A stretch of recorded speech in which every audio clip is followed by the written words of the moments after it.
বগুড়ার শিবগঞ্জে পুলিশের হাত থেকে হাতকড়াসহ উপজেলা আওয়ামী লীগের এক নেতাকে ছিনিয়ে নেয়ার ঘটনা ঘটেছে। শনিবার রাত ৯টার দিকে উপজেলার চকভোলা খাঁ এলাকায় এ ঘটনা ঘটে।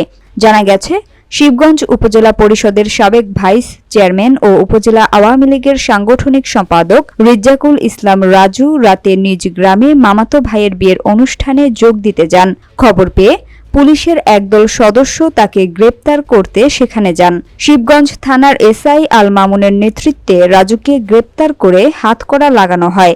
পরে তাকে থানায় নেয়ার সময় তার কয়েকশো আত্মীয়স্বজন পুলিশের ওপর হামলা চালায়। এক পর্যায়ে হাতকড়া পরা অবস্থায় রাজুকে পুলিশের হাত থেকে ছিনিয়ে নিয়ে যায় তারা। এতে পুলিশের ৩ জন সদস্য আহত হন। রিজ্জাকুল ইসলাম রাজুর বিরুদ্ধে হত্যা চেষ্টা ও নাশকতাসহ ১৬টি মামলা রয়েছে। গত ৫ আগস্ট আওয়ামী লীগ সরকারের পতনের পর থেকেই তিনি পলাতক ছিলেন।